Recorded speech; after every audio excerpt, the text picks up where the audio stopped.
Hello, and welcome back to the Tippy Jo Show.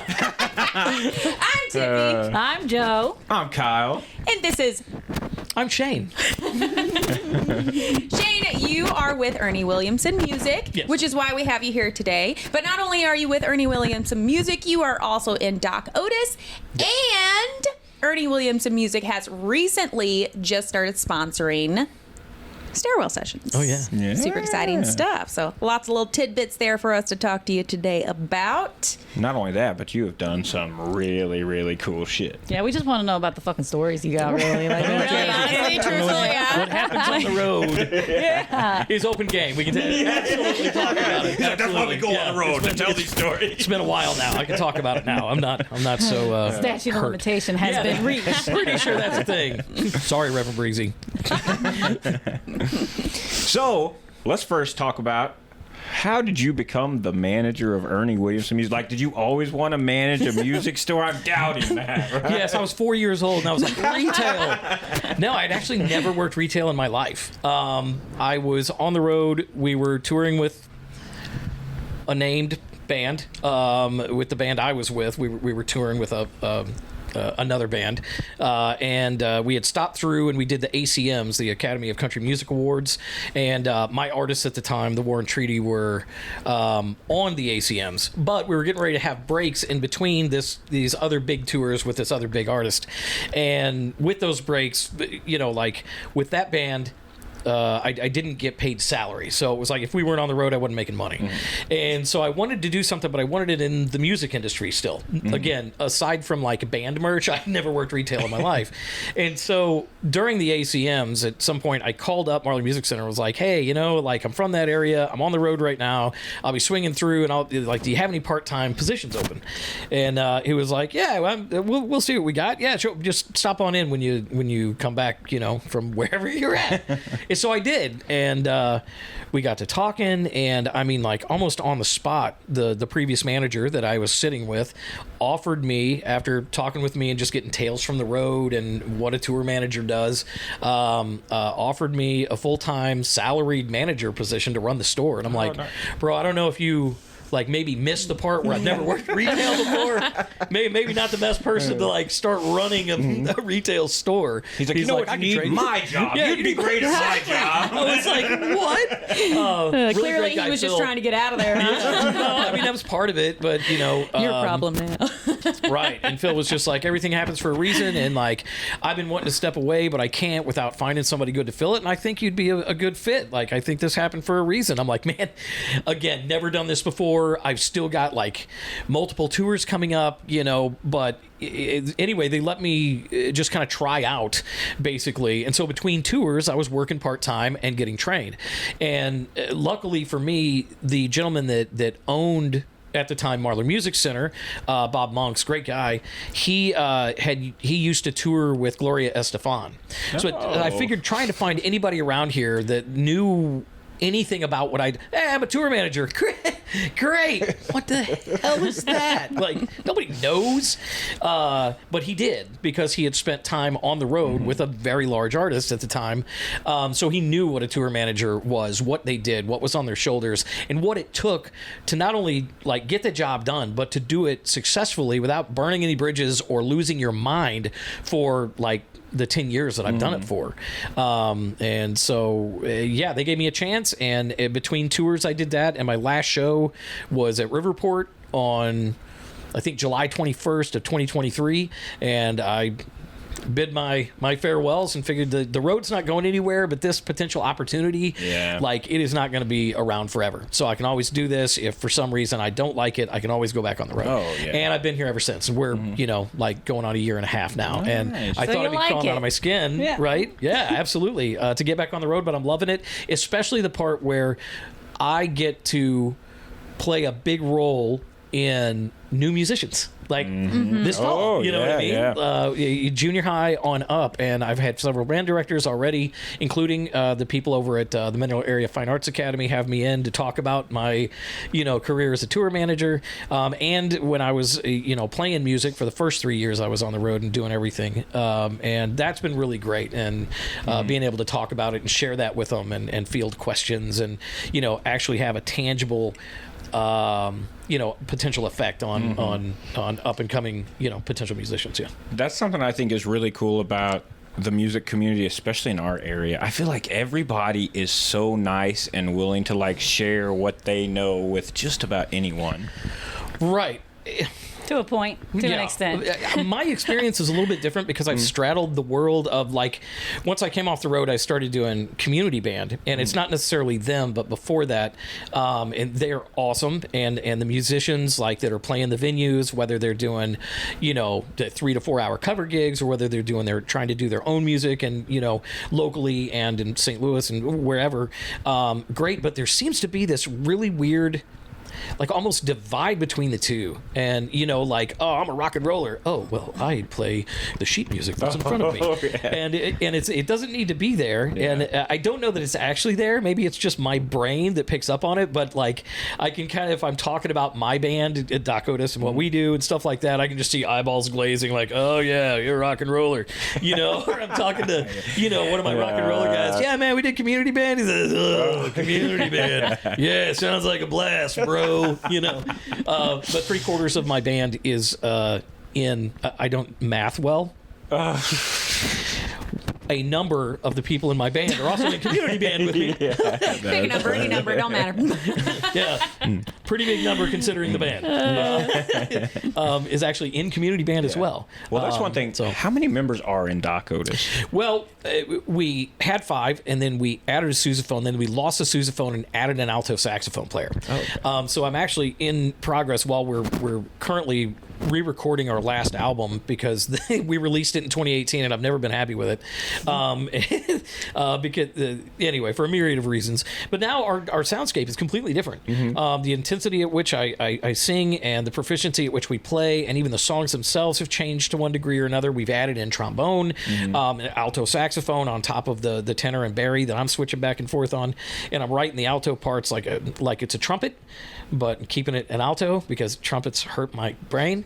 No offense, trumpet players. But although they're the most arrogant as well. Like, fuck you, trumpet players. No, I'm just kidding. I don't know this guy.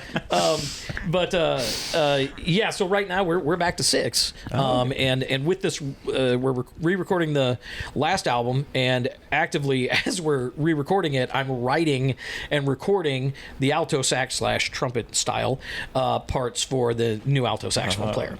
Nice. So we have 6 total people. So we have guitar, bass, drums, bari and tenor sax / vocals, trombone / vocals, and alto / Now, is it full house? Like, is this a situation where more instruments are always welcome to approach Doc Otis, or is it a thing where, no, I put out an APB for who I'm looking for? I mean, yes and no. To start it took me forever once I got back off the road to try and build it up. Like, there was a whole lot of people that were like, oh, I'm so interested, blah, blah, blah.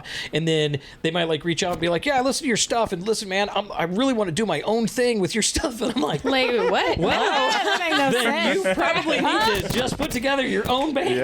Yeah. And I'm not wanting cookie cutter what was, but like there's certain parts and certain things and voicings that I need to hear, or I can't even tell it's the same song. Yeah. That's a problem when you're singing it. But I mean, I'm always open. It's just logistically, like, especially since right now we maybe have 40 minutes. I'm hoping to get like an hour, 75, and work it up to 90. But so the thing is, we're not like doing headline stuff. So the most important thing is quick on, quick off.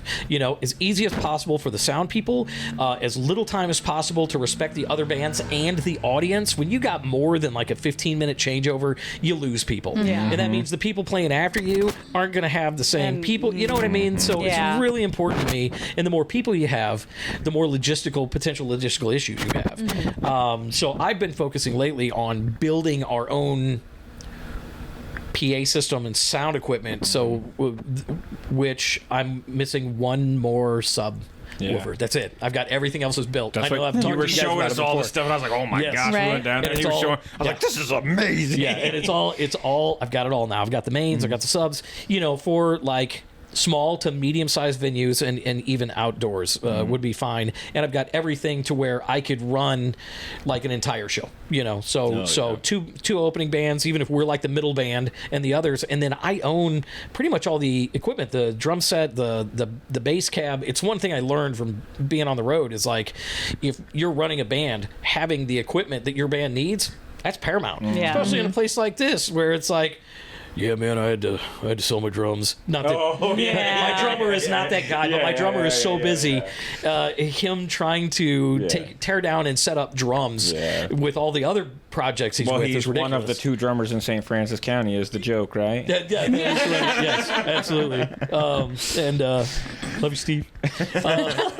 But also, it's a smart way to run it, you know, because you never know. You could find the most amazing drummer in the world, but he doesn't have his own kit because he lives in an apartment. Why would he have a regular kit to play in an apartment when he can't play in an apartment without making people upset?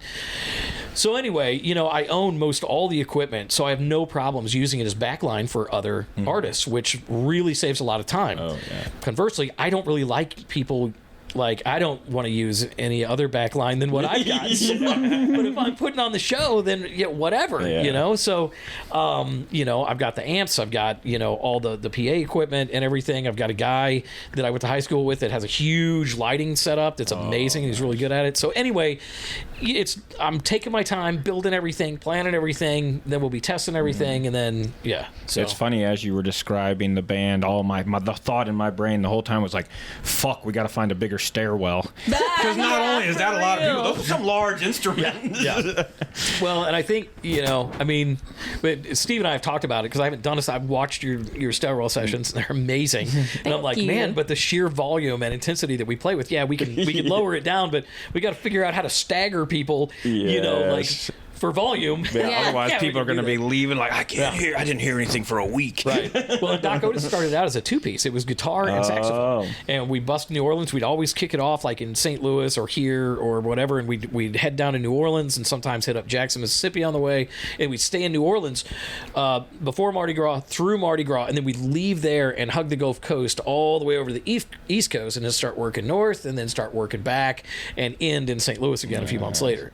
You know, and then we were a 3-piece, and now I'm just like, you know what? I've toured a lot. Like, I don't mind being a weekend warrior now. Like, I want something big and cool, and like, let's do this. And, you know, my big rule is like, this is easy peasy. Like, I don't want any stress. If you're feeling stressed, we're not doing something right. Like, this is supposed to be fun. It's supposed to be exciting. Like, maybe a little bit challenging, yes, but it's supposed to be fun. All about the music, you know. And if I get a little bit of money, then I'll split it between you guys, because I don't care. I'm doing this for the love of making music and creating our own soundscape and thing. And it seems like people seem to be liking it. I wasn't sure how it would be received, but you guys seem to receive it okay. Yeah, absolutely. We loved it. We came down and watched you guys. You played with Broke Neck. It was there as well. I've heard of and those guys. A killer show. Yeah, right? But yeah, absolutely. You guys put on a killer show. And your sound, you were talking about going through New Orleans and stuff, like, perfect sound for that, because you give off such like a New Orleans, like a rock, jazz, blues kind of vibe, but just like a little heavier, I guess I would say, you know, but like really intense, and I love that. Oh, awesome. Good Thanks. show. Good ass show. Thank you. 10 out of 10. Would attend again. Damn, that's you. That's the show I regret missing the most, because I've heard nothing but rave reviews about Yeah, it. it was awesome. Oh, that's awesome. Honestly, it was well, fantastic. we'll be doing another one eventually. You got all the equipment I expected. Yeah. Yes. Well, I want to get this album out. That's the thing, is I don't want to rush anything. Yeah. That's where things break. That's where things go awry. That's where, you know, it comes off half-assed. And I spent the last, I don't know how long, not half-assing shit. And I don't want to half-ass it. Because I think what we have is quality. I think the mentality around this town seems to be, you know, every show that I go to, the band's just an afterthought because, you know, it's all cover songs and they're great musicians and it's fun, and, you know, but I think that standard that is on the road, that, you know, 3 bands, quick changeovers, professional, knock 'em dead, different little idiosyncrasies of difference between the bands, so it's not the same thing, but it's still all fun and happy. She's got a problem. There was something coming out of there. That was really, you okay? Like, Kyle cut me out. Call me out. Sorry about that. Now we're going to have to zoom in on her face. Yes. Oh my God, you got to do that. Oh, we did all the That's time. man. Too funny. But I don't want anything to come off half-assed, because I really think there is a market and a place in this town for shows like that, if it's done correctly. And I'm not saying places aren't doing it correctly. I just... He's like, I can do it. You've got an idea. No, You've got an idea of how things would work. Yeah. I think, and maybe I'm absolutely wrong. Yeah. Maybe I do it and everybody's like, that's ridiculous and stupid. I highly doubt that's going to be the case, but you don't know until you do it. That's exactly right. And if it does, whatever. I'll move on to the next thing, or I'll just play other places, or exactly when I do it again. Exactly. So no harm, no foul. I figure if it's the thought and investment of time and money and energy is done correctly, and it's built correctly from the ground up, marketed correctly in conjunction with cool people, really cool people that do marketing right. That coupling together, working together within the community, and not this.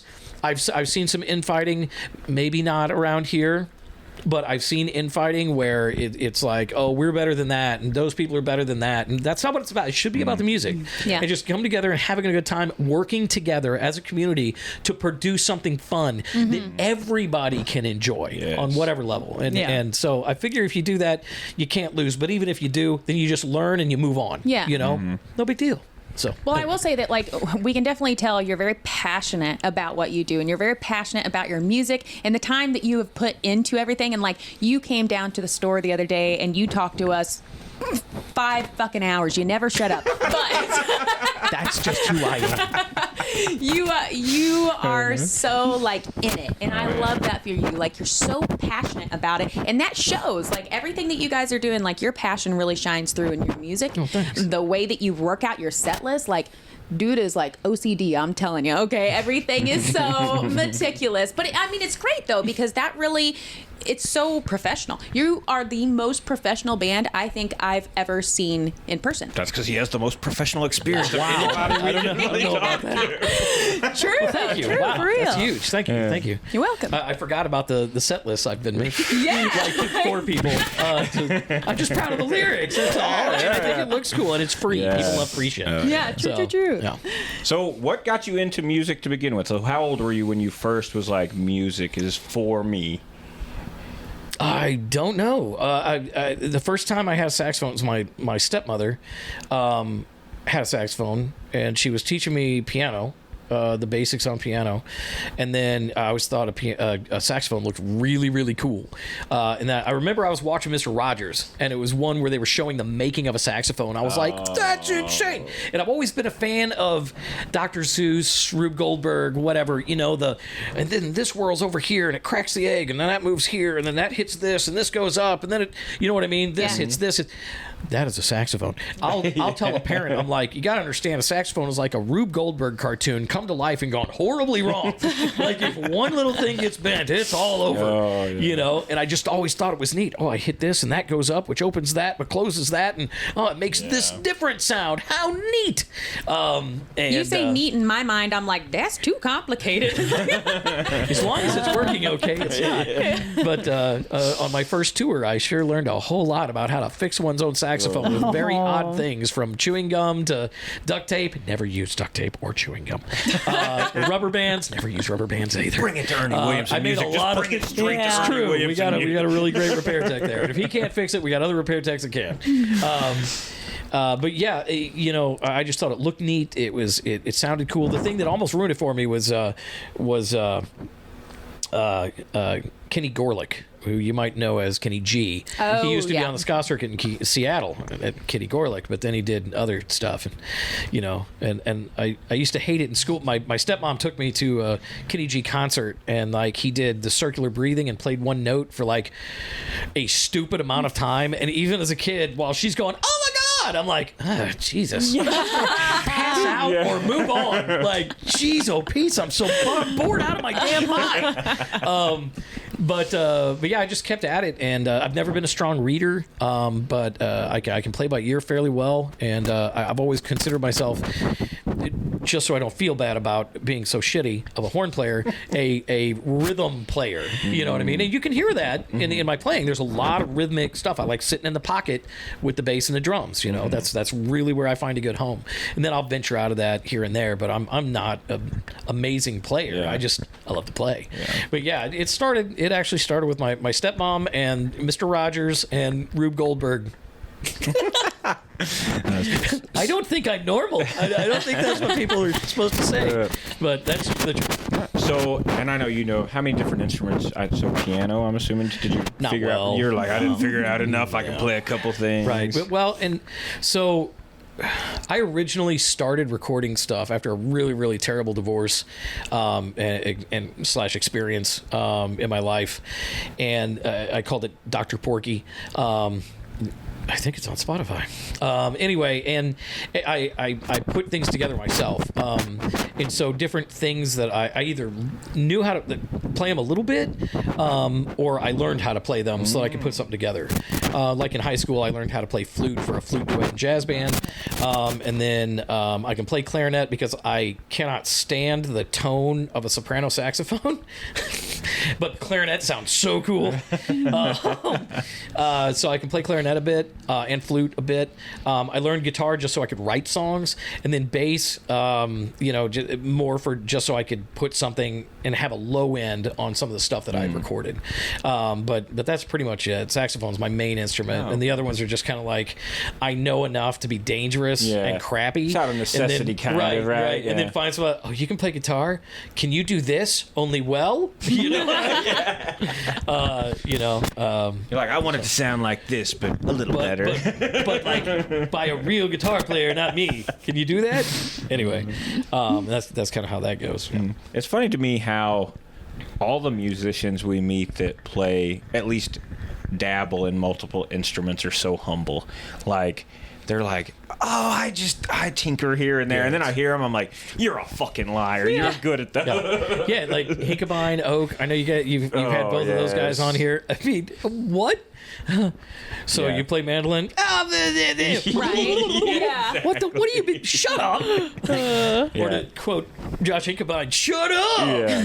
Him with his banjo. He's like, I don't play that's what he banjo. said. Yeah, I don't play banjo. Shut up.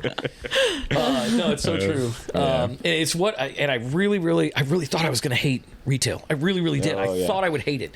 But learning so much, being surrounded by not only musicians, every day somebody comes in the door. If they're not a musician, they're about to be. Yeah. Even if they only pick it up for a week, they're a musician for a week. Yep. And that makes them a musician for life. They ever pick that up, they probably still remember those. So I'm an alto sax player for life. That's exactly right. And I'm a clarinet player for life. That's exactly right. That is true. Like, seriously, it's like right now. I've got a plethora of instruments under my belt. Then I play the clarinet, the piano, the guitar, You remember when I said about multiple instruments being so humble? Not the case. down in the drums a bit here and there. She got a plethora of vocabulariums. So on the next stairwell session, Tiffany's just going to show us how well she plays all these instruments. We'll see how that goes. Try not to be jealous, okay? Awesome. That's why we're not in the music community, because, you know. But you are. I heard about you guys through the music community. I know. You're too funny. It's a true statement. So then at what point, once you started playing, were you like, you know what, I need other people. I need a band. Actually, I mean, it was in high school. I had a lot of friends that played music, and I wrote really stupid songs. And I'll be honest with you, at the time, I was listening to music, and it's music I still listen to today. Primus and Stone Temple Pilots, and I mean, the good shit. The good shit, yeah. But some of them, I'd listen to the lyrics and just be like, that is the dumbest shit I've ever heard. And like maybe I'm hearing it wrong, and I read the liner notes. Nope. That's a stupid fucking song. And so, like, there was something, I can't remember what it was, and I was just like, I'm going to write a song about pumpernickel, and you smelling it. And I did. It was terrible. Anyway, so he's like, and I sold it to Primus. They recorded it. Pumpernickel. Made millions. You can tell, no, I can't say that. I signed a thing. Not really. But I always kind of wanted that, you know? And I never really got it until I got out of school, and then I went to Mac for a while, and I was, doing the jazz band and theater and stuff like that. And then I left in like late 95, early 96, and just started traveling around with my saxophone. I didn't have a guitar at the time.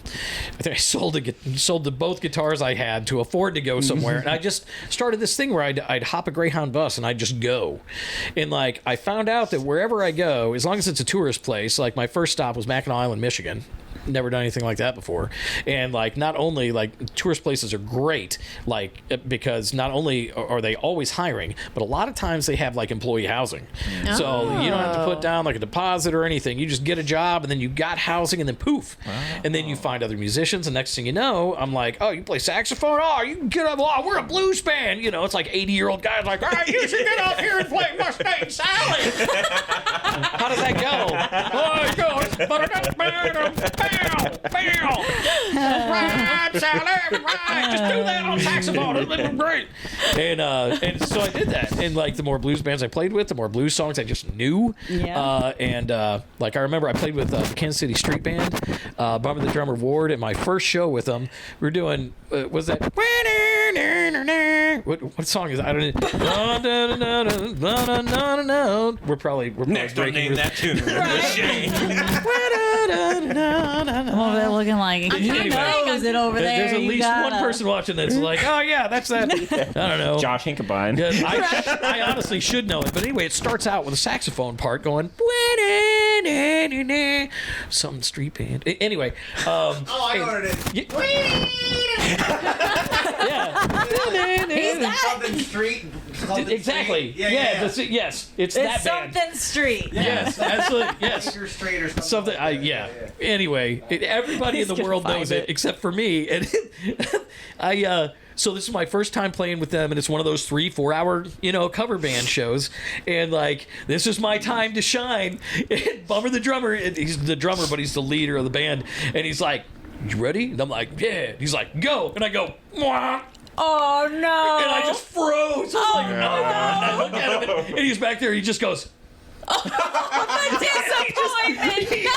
No. He just starts playing the song, and it's just like, Oh no! That's so embarrassing. This in from the back of the camera. Back of the camera. Was it? Is it Jerry Rafferty, Baker Street? I believe it's Jerry Rafferty, probably. Baker I don't know, maybe you can't play that. Oh yeah. We've removed your content from YouTube. I'm pretty sure that's what it is. We probably sang it terribly so many times that it's gonna flag the cool content. experience though. Like I never knew that they at like touristy places had like housing and stuff like that. Absolutely. That is so Absolutely. neat. So the places that I've been where I've done that are Mackinac Island, Michigan, and I worked for a couple of different places that had that. One was the one of the bicycle companies, Mackinac Island Bicycle Rental, and then the Grand Hotel.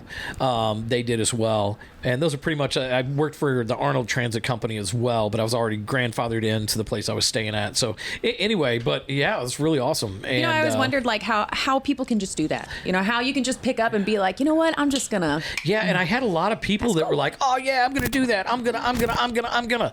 And it was the first time when I finally set out, and all 5 people that said they were gonna go with me didn't, and I was just on it. So I'm like, all right, I'm not playing. Like I'm leaving like tomorrow morning at 6:30 on the Greyhound bus out of Farmington when Greyhound left out of Farmington back in the day. And then the same thing happened. I went up to Alpena, Michigan. Don't ask, a tiny little place in Michigan. I was working at my stepbrother's sawmill, and I did the same thing. And I met a lot of friends. And up there, cans and bottles were 10 cents a piece. People paid a deposit, and then you took them back. Well, they'd have these big parties in these fields and just leave everything scattered. So we go and we pick them all up. Free money. We made $350, and every single person that was going to go with me that helped pick up those cans backed out. And so it just ended up being me taking a Greyhound all the way up to Mackinac Island. I had enough for the Greyhound ticket, for the ferry ride, and for when I reached Mackinac City, it was too late to hop a ferry over to the island. So, and this was before Google, people. So it wasn't like I had any plans. It was just like, all right, I'm going. I heard so this. fun, though. Let's see if it happens. Like where you wander around and you just hope a good townsperson helps you out. But no, I had enough money to get the Greyhound up there, and then and food and enough money for a hotel that night and the ferry ride the next day, and by the next afternoon I already had a job with housing through the Grand Hotel. That's awesome. That's so awesome. Yeah, it's great. Yeah. And so I just started, that's just kind of what I started doing. And like, went out to Lake Tahoe, California, same thing. And you got to remember these places, like especially ski resorts, they employ like people from New Zealand and Australia. So when it's about to be summer in Australia and New Zealand, the people that love snowboarding and all that kind of stuff come over here, and then they perpetual winter, and they work out here. Horrible. So having employee housing is very beneficial on a number of levels for those types of places, and then campgrounds, stuff like that. So doing that, is that kind of how you got into like tour managing? How did that come about? Well, that came about. I was, running Doc Otis back when it was a 2-piece and a 3-piece, for about 3 months a year. And then, we do some shows around here in St. Louis and, stuff in between when I wasn't doing the campground thing or, Amazon camper forts, making money for the spring tour. And we had the tour in 2017, and then we recorded, no, it was 2018, and then we recorded at the end of that tour, and we were kind of at each other's throats. Like, things it just wasn't going well. I had one vision, and I was way too pushy, and then the more laid-back individual, it was a constant fight. Mm-hmm. And the drummer and I would be on the same, what I believed was logic, and the other individual, very illogical, I felt, and this and that. But be that as it may, they're both amazing people, incredibly talented. It just wasn't freaking working. So we did that album, and that was pretty much it. And then we spent, that spring working on it. Well, towards the time where I'm getting ready to go to the campground, which was like the first part of May, I got a phone call from Reverend Peyton of Reverend Peyton's Big Damn Band, and I didn't really believe it was Reverend Peyton. So, hey, all right, man, pull the other one. Yeah, Reverend Peyton's calling me, right? And turns out it is him. I got a message from a friend of mine in upstate New York. I used to play music with in Columbia. It's a professor up there of physics, and he was like, "Hey, man, I hope you don't mind. I just gave Reverend Peyton your phone number." I'm like, "Oh shit, yeah, hey, sorry about that." And so what had happened was, again, the road will break your mind, especially if you're a tour manager. It really will. There's so much on your shoulders every day, and it is constant. It does not let up. And sure enough, the tour manager they had at the time, his brain broke. And right before they were starting the Missouri section of the last leg of their tour, his brain broke. And so when everybody walked in the front of the hotel and got checked in, he walked out the back and just disappeared. Oh my gosh. Yes. So, and then nobody saw him. I mean, they're calling the guy's wife, they're texting his wife, they're calling the cops. They're like, we have no idea what happened to this guy. We don't know what happened. And so then they're like, okay, well, the show must go on. Like, we can't just sit around here and wait for this guy to show up. And it turns out his brain broke, and he just walked off. You're just like, peace out, huh? Yeah, absolutely. Not for me. And it happens a lot more than you might think. It is a very demanding job. Anyway, and so they were calling anybody and everybody they had knew from or around Missouri to be like, that they trusted, be like, hey, help us. We don't know what to do, and we've got to have a tour manager, even if it's just somebody to sell our merch, or whatever. And so I got the call, and I said, sure, where do you need me? Oh, in Springfield? What day? Oh, tomorrow. Okay, yeah, I'll be there. And sure enough, I went there, and, I finished out their Missouri leg of their tour all the way up to Columbia. So it was about a week or so. And then they gave me a call, and were like, hey, this summer we're doing Europe. We'd really like you to come along. And I still kick myself in the ass, but at the same time, I give my notice about 6 months to a year in advance to the guy at the campground on whether I'm coming back or not. And I'm kind of loyal to a fault, I guess, because I couldn't just leave him hanging. Like, that's also a huge job. You're 24/7 all summer long. That's where you are and what you do. You watch the property, you report, you fix things, whatever. It's a huge job, and it's hard to fill. So I was like, man, I hate to tell you this, but I can't. Like, I am locked into this, after that, sure. And so they picked somebody else, a friend of Rev's, I think it was, and they went over there, and it was a disaster. I'm sure once that happened, you were like, oh, fuck, I lost my opportunity. Exactly right. And I was like, man, he's just holding this thing out. And I'm like, nah. And it was the hardest decision I'd ever made, but I had already given this guy, yeah, sure, I'll do it. And so we... So they do that, and they come back, and everything was a giant wreck. And Rev ends up calling me. He's like, hey, man, like, we're still interested in you. This did not work out. When are you done?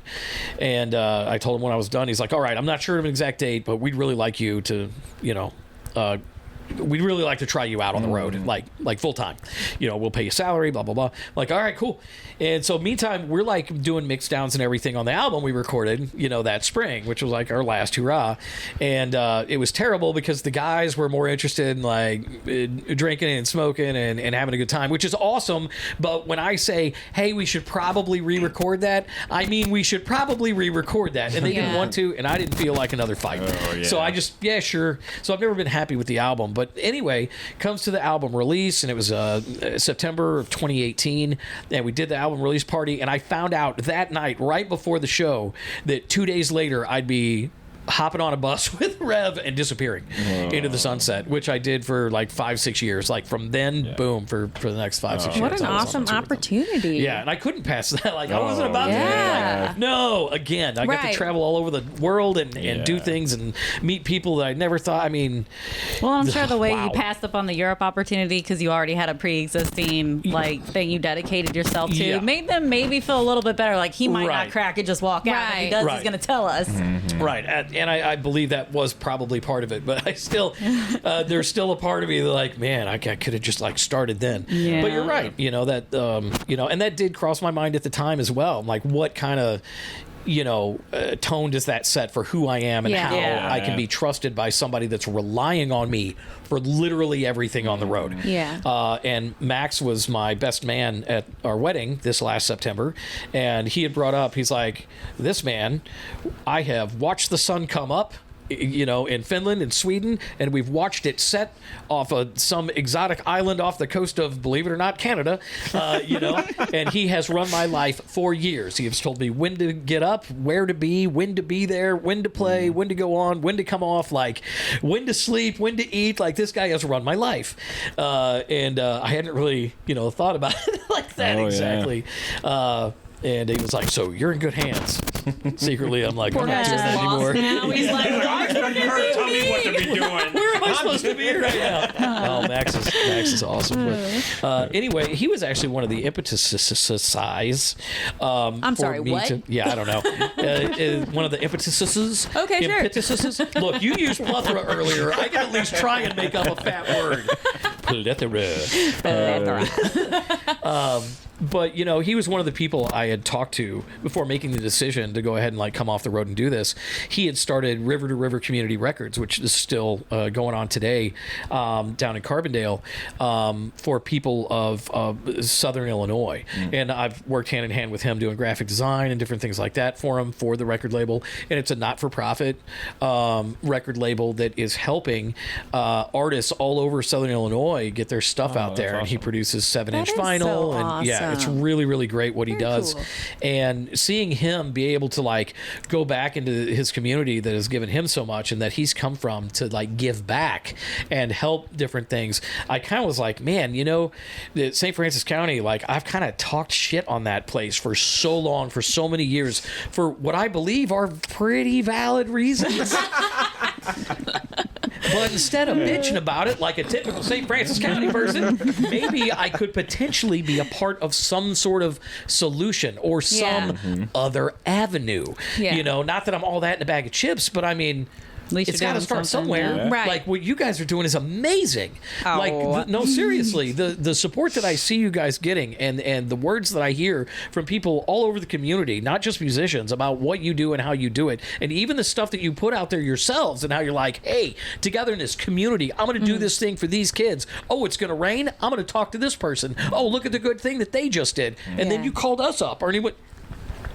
Ernie Williamson Music since 1931, located conveniently in downtown Park Hills, Missouri, at 219 West Main Street. Anyway, I love that. what just happened? Whew. Ghost of Ernie Williamson past just came on me. And, you know, bringing us aboard to be a part of that as well. And not only getting our name out, but then, I mean, it was so much fun. Watching the little kids do little kid stuff. Oh, my God. Yes. Yeah, all those egg shakers you guys brought. And like, we that had was one so little fun. girl that kept coming, and she'd grab a handful and go take him to a table across the way. Oh, my gosh. And then while she was coming to get more, her people were grabbing fistfuls of them and bringing them back to us. She was none the wiser. This went on for better part of an hour. It was great. They've got unlimited eggs over there. Oh my God, look at those. And she was so proud of herself. She'd come over and she'd look up and she'd just reach in. And then, I mean, she's like this big, still wearing a diaper, funny. and so she's just like, Oh, that's so cute. yeah, it was adorable. So being a part of that was really awesome. But still, Max is somebody that I bounced it off of and told him a little bit about. At the time, it was Marlin Music Center, you know, its history and what it did and provided for, you know, the community and stuff. And he was like, bro, go for it. The road's not going anywhere. Yeah. You know, but that opportunity is not going to last forever. Oh, yeah. Yeah. So, anyway, I forgot what the original question was, but gift of gab. Blah, blah, blah. There you have it.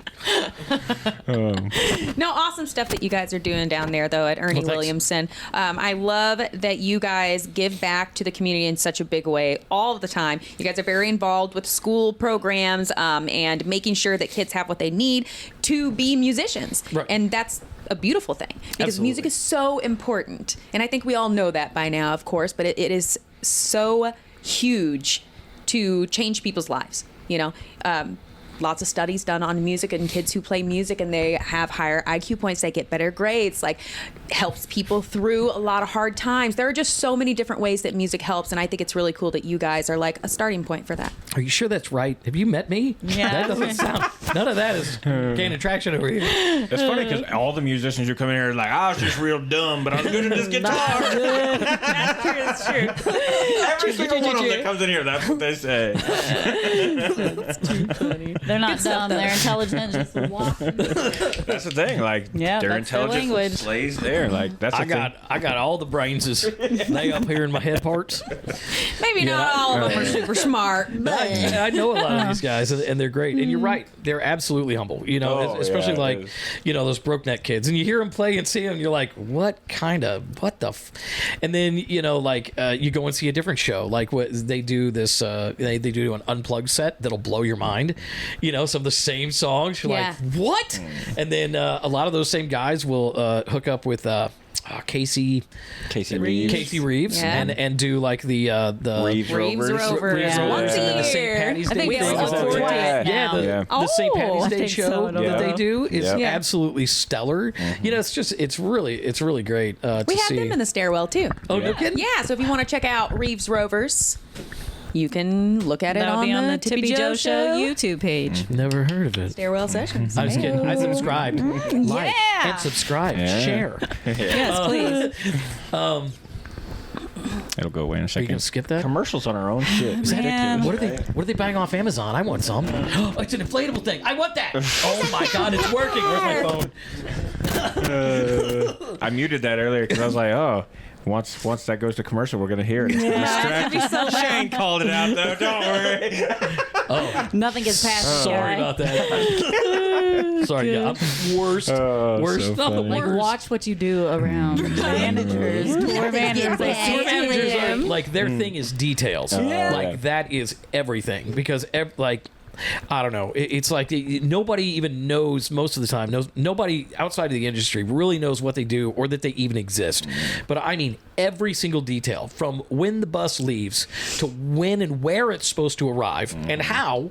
You know, and who they're supposed to talk to, and you know, I mean, every little detail is gone over. That makes so much sense for you. Like, you really are so detail oriented. That's perfect. That's perfect for you. Thank you. You're welcome. Thank you. So what was your favorite part of the road stuff, like the touring? Did you have something? What was your least favorite? That's actually what I want to know. Know, but honestly, he said like, well, for initial, where was your favorite place to go? Because you saying Europe. I love everything about Europe, and one of my favorite places. And people are always like, oh, I bet it's Amsterdam or the UK, or no, it's Finland. Yeah, oh, Finland. I can believe it though. The architecture, the people, the inclusivity, the acceptance, the love of music, and just life. They're a vibrant people. They're amazing. They speak like 200 different languages there. It's crazy. It was just so beautiful, and the people were just so amazing. Least favorite place? You're gonna laugh at me, but it was Sweden. We did the Amal Blues Fest. Matter of fact, Reverend Peyton headlined the Amal Blues Fest, and some of the rudest people that I have ever met in my travels, externally of Florida. Sorry, Florida. That really does explain a lot when it comes to me. I would have assumed they would have been exactly the same. I would have assumed Finland and Sweden would be very similar. I was like all stoked. I'm like, Sweden, it's like the chef, only that's probably racist stereotype. But like everybody's all, you know, like real friendly and bubbly, chopping up their shit. There were a couple people that were friendly and bubbly, but some of them were downright scary, and a lot of them were very, very rude. Yeah. And I was very taken aback like that. I did not expect it, especially with pretty much everywhere else in Europe that we went. Everybody was great. So Sweden just kind of sucks, huh? Maybe they're just it's blunt. Beautiful. Yeah, it's great to look at. Great architecture. I love architecture. I love history, and it is beautiful to look at and everything. But and again, this is my personal experience with a very small microcosm of an entire country. I don't think we have a whole lot of Swedish people watching the Tippy Jo Show. If you are, you're going to hear from every single one of them. You know what I mean? All two of them are going to be like, hey, if you're over there, send us some Toblerones.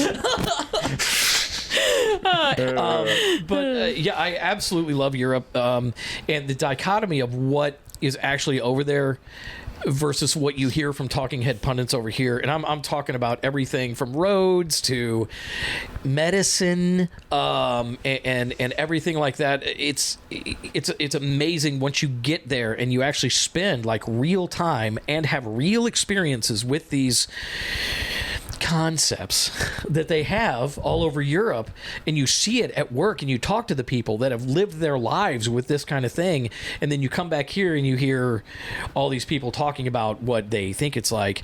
It's kind of like neat. It's kind of a culture shock, but it's also like, you know, you can kind of be like, well, actually, it's not exactly like that, and it's kind of cool. But you know, so sociologically, ideologically, archaeologically. All the ologies. There's a lot of ologies. Why are you not just living in Finland right now, man?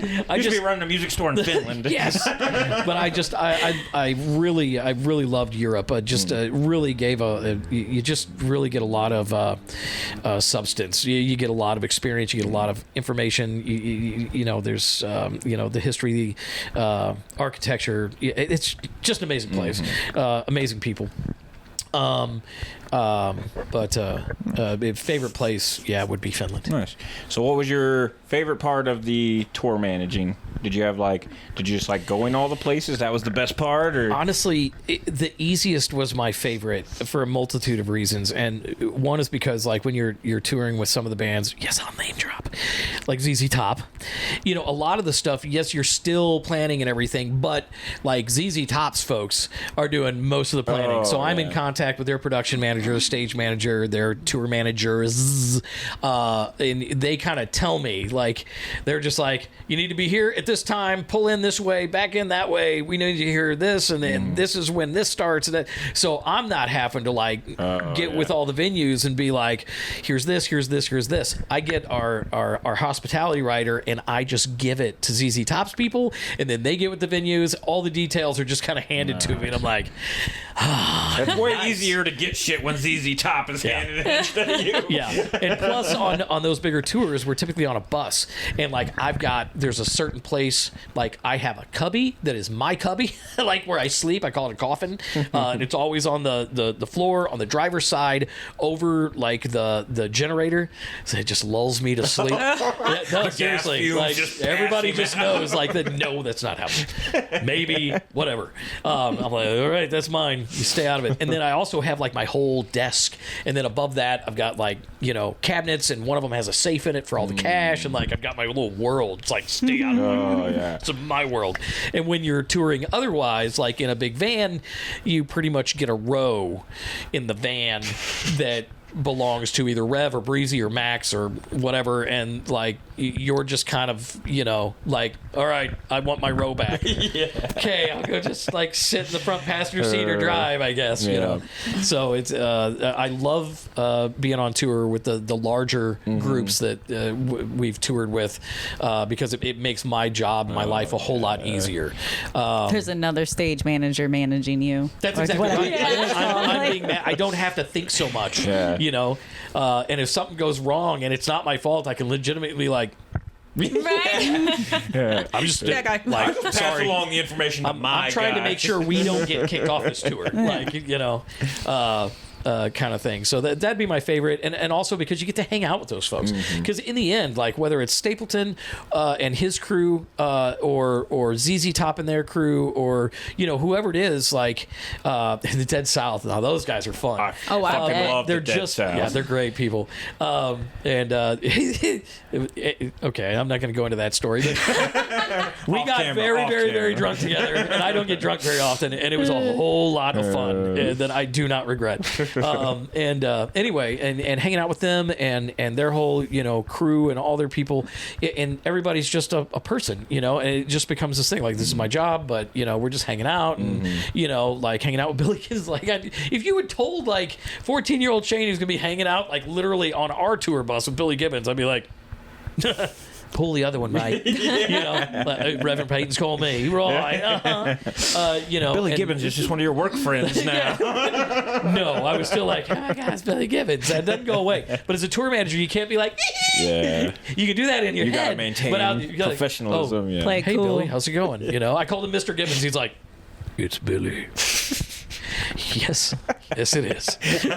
No, actually, the first time he saw me and we interacted, I was out there in so earlier, when I showed you guys the pictures of a tie and a vest and a pork pie hat and all that, I'm out there in that in shorts, changing the tire on our tour bus's trailer, and he walks past me, and I'm just like, look out! It's the first show of the tour with him, right?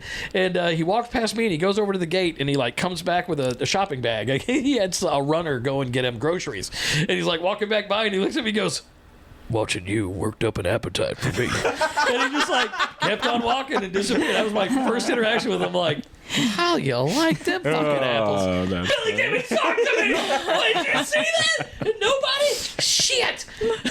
Anyway, but it was great. It was great. Cool. Those kind of things are really, really fun. Oh yeah. Yeah. So then, what was your least favorite part of being tour manager? Losing my socks in Paris. All right, I've heard about this. I need to hear the story. He's like, well, I about shit my pants. I didn't have anything else to... Ta-da! And now you know the rest of the story. No, it's all about those self-cleaning toilets that, like, are in a circle in the train stations in Paris. Maybe you've seen them on the movies. Yeah. The door shuts and then the thing's supposed to self-clean. New clean toilet comes out. Yeah. No, that's the idea. Yeah. But we're coming back from Paris, and we had eaten some stuff and drank some other stuff and visited the catacombs. And man, we're coming back, and we're on the train, and I'm just like, there's got to be a bathroom on this thing, right? There was not. And so we get to the train station, and I mean, like, it's like just running. I'm jumping things and like running, and I see some cops in French. I don't know a lot of French, but I was just like, merde, and I'm making the universal sign of I'm about to shit myself, and like, merde, toilet, I don't know the that's German, whatever. Like, you end up getting mixed up when you've been over there for a while. And, like, they just kind of point, and sure enough, there is one. And I'm going over there, and I don't know how to work one of those things. Like, that's the first one I ever saw was in this, like, train depot station thing. And then a woman comes out. It gives no warning. And then the door shuts before I can get in there, and the thing, like, goes through its cycle. And I'm like, yeah, not okay. Nobody told me that was going to happen. I'm all ready to, like, just get relief. And all of a sudden, what the So it finishes its cycle and opens up, and it's like, I don't know, 13 million asses have exploded in that place, and there's no toilet paper, there's no nothing, and like, so I'm doing what I can, and I'm like, okay, well, goodbye, Argyle socks. There's already 3 other pairs of socks in the toilet. He's like, fuck. And I come walking out of there, and like, I dressed like that up top and had shorts at the bottom. I've toured like that forever. Everyone noticed. And so, yeah, my Argyle socks I pull up to my knees, so it's real freaking obvious. Right. Where'd your socks go, bud? Exactly. And I'm just like, I don't want to talk about it. Usually, I'm like every grown ass man. I'm like a 12-year-old. You have fart and poop jokes are the greatest things ever. And I was just like, I don't want to talk about it. And so, of course, they have a podcast, and of course, that ended up, all right, Shane. So, that's so funny. What happened to your socks? Embarrassing. So I'm sure that can be found somewhere. But anyway, so that was probably my least favorite experience. I've had a few others where just stress, just every now and again, like things just get too much, and you just kind of like gotta like take a pillow and go. You're like, I know why that guy walked out the back of the hotel. Right. Sometimes, and I mean, it is. It's a lot of responsibility. It's a lot of work. But in the end, it is the most rewarding, the most fun, the most in depth. I loved it. I'd do it again in a heartbeat. Yeah. But I'm really enjoying sleeping in my own bed. Oh, know, like night after night, not like for a couple of days and then back on the road. Like same bed. Oh, week at home. It recognizes me now. It's like, oh, you're back. Right. Anyway. I'm sure I used to work out on the road and like crappy hotels. I was like, fuck, again, crappy hotels. I'm sure you probably stayed in some. Every now and again, but I got to give it up for Breezy, the washboard player, and Reverend Peyton's wife. She is really, really good about, like, she handled, because she loved to get really special rates and discounts and hook us up with cool stuff. And almost all the time we had decent hotels. Oh, nice. Yeah, because she's really good at what she does. That's awesome. She's like Diamond Elite, Select, whatever of everything. So she gets super good deals and like all this stuff, and she's really good at it. And then it was my turn when I hooked up with the War and Treaty. I didn't do so good. But I learned real quick after the first hotel, and they're like, yeah, we're not staying here. And I'm like, okay, let me just do some emergency planning. And I figured it out and never made that mistake again. You're like, yeah, we stayed in shitty hotels. I'm the one who booked it. We didn't stay in shitty hotels after that. There were a couple that cropped up and surprised me. But after that first time, that first run with the War and Treaty, I always had backups of backups. And I did even more sleuthing, online. So anyway, I still had a couple of, fall throughs, but I had again, the whole thing is to have plan, stacks on stacks on stacks. You got plans for plans and plans for those plans, and they all fall through, but you have so many things set up. You can take a little of this one, a little of that one. You can have a whole new plan that had nothing to do with any of the other ones entirely, but now this patchwork plan is working perfectly. Oh yeah. Nice. So real quick, tell us where we can go and find out everything Ernie Williamson Music has to offer. ErnieWilliamson.com. Ew. Is it copyrighted? Yeah, it's ErnieWilliamson.com, spelled just like it sounds. I was like, if anybody knows Ernie Williamson, something you should know. Yeah. Or you could Google Ernie Williamson Music if you want to type some extra letters. And then, or you can, if you're in the area, you can always just come on down to whatever Park the address Hills, is. Ernie Williamson, Park Hills, 219. Do you know? Do you know where I work? He's like, 219 West Main Street, Park Hills. So with the holidays coming up, I'm sure this is probably one of your busiest times of the year. So do you guys? I know you offer lessons. What all do you guys offer lessons on? Because I know that's a big thing that like my kids were always like, oh, we want to learn how to do this and stuff like that. Right. So. And when when we were, like I said, I originally started working there with Marlin Music Center, and before I started working there, Mac had kind of, at that time, there was something that happened. I can't really speak to it because I was on the road at the time, and you don't pay attention to anything but the road, but I saw snippets of Mac had done something with their fine arts programs, theater and music, and what the previous owner of Marlin Music Center, Bob Monks, did was created the Mineral Area Fine Arts Academy, not-for-profit, for lessons. So there really wasn't any lessons going on there really when Ernie Williamson took it over, and we've been slowly but surely trying to build that up, and we now offer guitar, ukulele, and bass lessons, piano/keyboard lessons, and drum lessons as well. And awesome. Right now we've got through the holiday season, we've got it to where you can get up to a $200 free guitar for signing up for 6 months. And if you wanted to take drum or piano lessons, but you wanted a free guitar, cool. If you wanted to take guitar lessons, but you already got a guitar and you wanted to put that $200 towards something else, cool. Yeah. It's just, and if you needed to cancel after a couple months, we get it. But, we'd still need that $200 back. But We're going to need that money. We're going to need that money back. But that money will still go towards 2 more months of lessons. So, nice. This company is really, really great. They're very, I guess for lack of a better word, I'd say customer centric. Mm-hmm. They're also employee centric. Like they treat us great. Mm-hmm. And any of my guys will tell you the same thing. It's why we stuck around after the change. Those are the lessons that we have. That's the special we're currently running, which is awesome. Lessons are like $99 a month. If you get 5 weeks in a month instead of 4, ta-da! You got an extra lesson. Heck yeah. We've got some really great instructors, and they're all individualized and private lessons. We got a number of different days, and you can check it out at ErnieWilliamson.com and just navigate to lessons, and you can even see what's available, and you can even sign up right through there. Nice. So, that's awesome. And then where can we go and follow Doc Otis? And where are you guys got anything coming up anytime soon? Not right now. We're focused on doing the studio thing and building up our repertoire. So next spring, next summer, we can start really hitting the ground running. And we're still probably only doing, a show every couple of weeks or something, in different places, probably St. Louis and Cape Girardeau, Carbondale here, depending. But, you can find us on Facebook, Spotify, it's Doc Otis Band. You'll find us real quick and easy. My grandpa, just look for this face. Zoom in. That's your grandpa? Yes, this is my grandfather. Oh, I did not know that. So my grandpa he played upright. He called it I played the upright bass fiddle. So my grandfather, if you've got, you do have it because you had me sign it. So that song, Possum Hollow Road, I was on the road touring, and he wrote that song. Basically, he didn't write the melody or anything like that, but the lyrics all came from when I got back. He dictated it to me, and I took everything down verbatim, and then I kept everything that I could verbatim, to fit it in there lyrically, melodically, rhythmically, and everything. There's a part in there because it's all Possum Hollow Road's all about eating roadkill. How are you going to survive on the road? Well, I don't want you to starve. And